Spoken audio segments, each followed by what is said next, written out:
Hey guys, JV here with a new episode of my Mass Effect Andromeda Pathfinder Guide series. This time we're covering the patch 1.05 notes that BioWare released earlier today. These cover some of the immediate changes coming to Andromeda as early as Thursday, April 6th, that's 2 days from now, as well as future updates that we'll see in the coming months. If you'd like to read the notes for yourselves, check the link in the description below. Before we get started, quick reminder that you'll find Andromeda tips and tricks guides, commentary, and my 100% stream playthrough here on the channel. If that content interests you, be sure to subscribe. Starting with patch 1.05, BioWare says their emphasis was on bug fixes and general improvements to the player experience, and that's what you should expect all of these changes to fall under. They include single player and multiplayer changes. So first we're going to cover the high points or highlights that are on the Mass Effect website that aren't on the full list of changes. I don't know why there's a discrepancy there, but for your reference, again, I've linked both in the description below. They're increasing the inventory limits, which is a perfect temporary band-aid sort of fix for the larger issue of there being no inventory crate. And I think this is nice. First off, because it's not going to take 4.5 months to get a crate into the game to fix the problem like it did with Inquisition. Instead, they're implementing this temporary fix that should expand our inventory and have us not run into those frequent inventory problems that we had before. Again, long term, I want to see a storage crate on the Tempest, on the Nexus, Outpost, wherever it needs to be. I want to see that because it makes sense and it should have been there in the first place. But this is a temporary fix and I'm glad that we're going to see it. Next is improving the appearance of eyes for humans and Asari characters. So some people have noted that the reason humans and Asaris don't look great in the game is because of the eyes and the way that the light reflects off of them. So I hope that this does fix some of those facial animation issues and the general look and feel of how these characters look in the game. So again, I want to compare before and after and see if the changes are actually there when the patch rolls out. They're decreasing the cost of remnant decryption keys and making them more accessible at merchants. I think this is in response to some people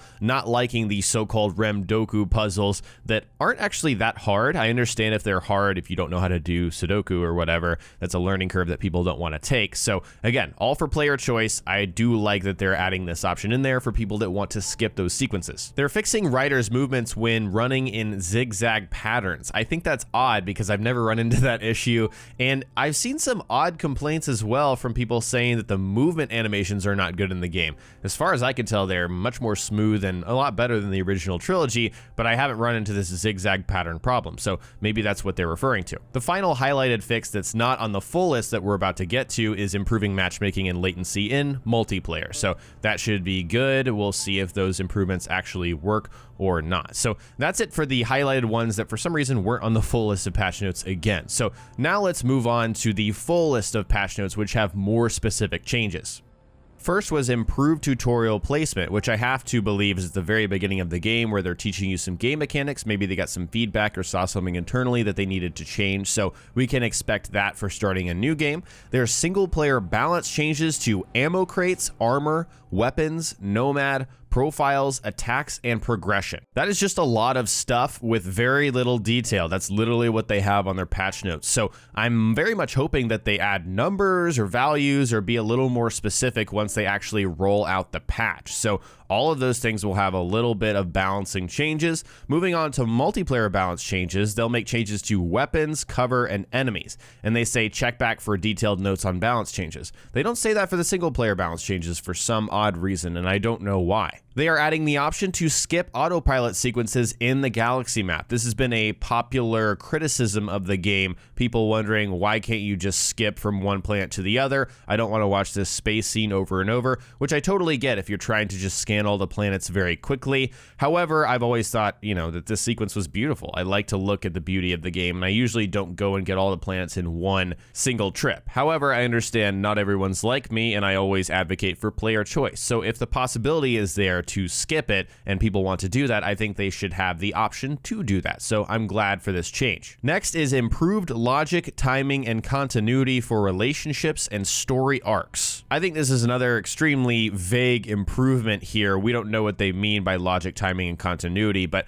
if I had to guess, this is going to be the triggers for certain dialogue sequences with characters, and especially romance dialogue sequences, because I have had large gaps in my stream playthrough where I was returning back to Cora after doing some major story arcs to see if I could, further that in-game relationship, and I couldn't. And I was just waiting, and it seemed like it took forever. So maybe they're working on the triggers for certain dialogue sequences and relationship dialogue options. They're implementing improved lip sync and facial acting during conversations, including localized voiceover. This is fairly significant if it indeed does improve what we already have in the game, because as we know, one of the major criticisms is the facial animations of the game, and the lip sync is sometimes off, and it doesn't match up with the voiceovers. So sounds to me like they're actually trying to improve that, which I thought initially there's no way they can do that. Apparently, because it's algorithmic in nature, they can fix that. And so we're just gonna have to see how much of an improvement this does make. And if it does genuinely improve things,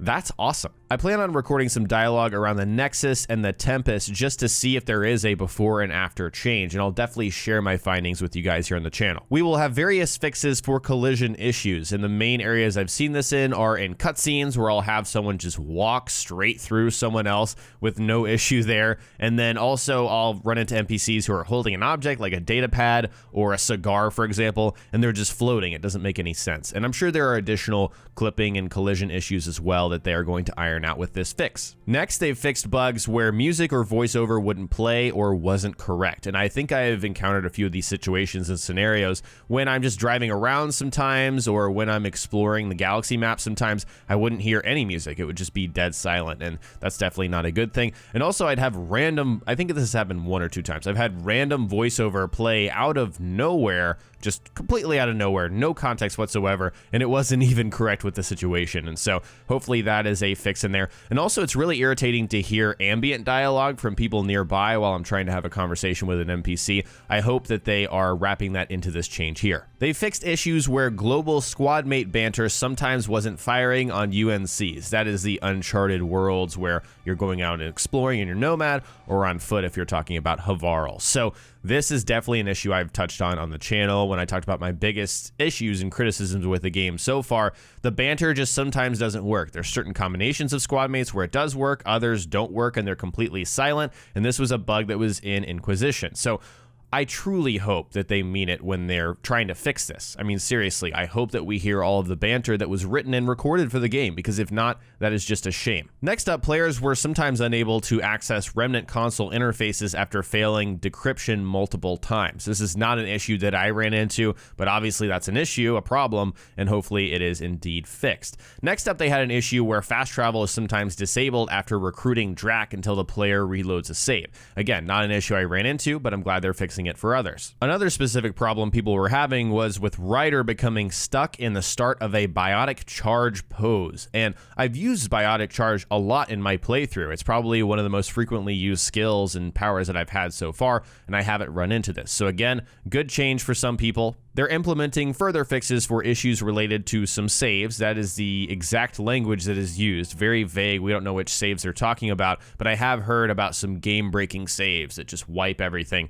which sounds awful. So I hope those are the saves that they're referring to. Back over to multiplayer, there was an issue where objectives would become uninteractable for certain players. This is something I touched on in my biggest issues video once again, and apparently they're fixing that. It was only the host could actually complete some of the objectives when you had to disarm devices around the multiplayer maps. So that was a huge issue. Glad that they're having a fix for that. The final specific note is streaming and stability improvements. Again, not sure exactly what that is, but it's in the notes. Just some thoughts on this first patch after the day 1 patch. This is a very quick turnaround. Usually after the day 1 patch, it's like a month before games get their next patch, and this is 16 days after release. So very quick turnaround. Again, streamers and YouTubers, people like me, were allowed to share the game a week before release, and I think this is in response to some of the controversy that came out a week before release when people were playing EA Access and stuff like that. I think there was an early patch in there that was different from the day 1 patch. I'm not exactly sure. But what I do know is that if you like this game and you want it to be better, you want it to improve through patches, this is definitely the right direction. There's a lot of technical issues that we were dealing with,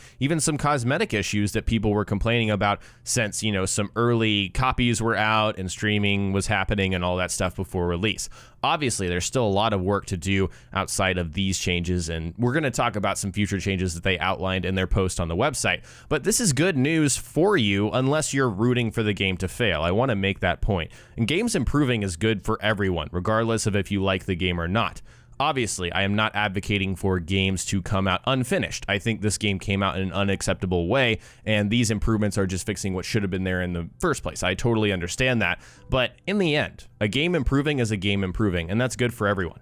Now let's talk about future changes that BioWare says are coming over the next 2 months. So that's the time frame that they've given us. We don't know if this is going to extend because of additional issues or not. So first off, we have more options and variety in the character creator. This is a point that people have said is just unacceptable, and I totally agree. The character creator system is not as robust as it should be and doesn't meet the standards of other games that are similar to Andromeda. And so that definitely needs to be improved. They definitely plan on improving it. Next, they want to have improvements for hair and general appearance for the characters. Again, that kind of goes in line with the Asari and human eyes. Maybe they'll go in more depth with specific animations and stuff that they're going to implement in the future. So that would be nice. They're having ongoing improvements to cinematic scenes and animations. Again, they've already made some improvements in this patch that's about to come out, so I expect them to improve further in the future.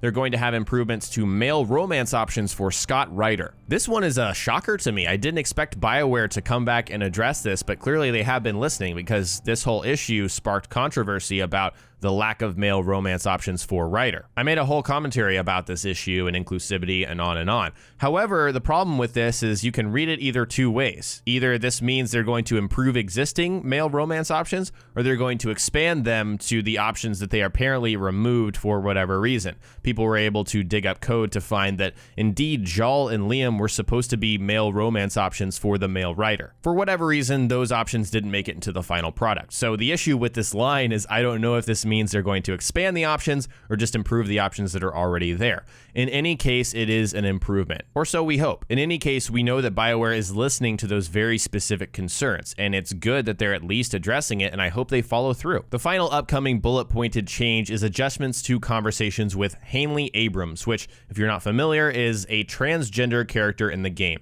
And I read an article, I believe, in Polygon, which really just maligned BioWare for their, handling of a transgender character. Apparently, they're putting it in your face or something like that. That's not something that I personally thought about Hanley. It just seemed like a very subtle addition. The fact that this person was a male and then became a female when they came to Andromeda. I don't really know the specifics of that controversy or that issue. So apparently, they're adjusting conversations with that specific character. They go on to say that upcoming patches will address further performance and stability issues, which is always a good thing. They intend on adding cosmetic items to single player for free, which is nice, and multiplayer can expect more Apex missions, maps, characters, and weapons, as we had in Mass Effect 3's multiplayer. And then also on Thursday, they're going to begin the first chapter of the Remnant investigation in multiplayer, which should introduce some of those additional elements. That is it for the patch 1.05 notes and my thoughts on all of these changes, and expect some before and after comparisons, as well as just looking at what the new stuff is bringing to the game and my further thoughts on that here on the channel once that rolls out on Thursday. Maybe I'll take a day or two for testing, have that out on Friday or Saturday. But in any case, you'll definitely see me talking more about these changes on the channel. Let me know in the comment section below, what is a change that wasn't listed on the current patch 1.05 notes or future plans for Andromeda that you'd like to see BioWare make? For me, it's the Tempest and having to leave a planet to even board it. It just doesn't make any sense, and it seems like a frustrating thing that they can hopefully fix. There might be some technical issues with that, but anyways, let me know which change you'd like to see in the future. If you enjoyed this video, remember to hit that like button. I'd really appreciate it, and don't forget to subscribe for Andromeda tips and tricks, guides, commentary, and my streamed playthrough continuing tonight. Hope you guys enjoyed, and I will talk to you next time.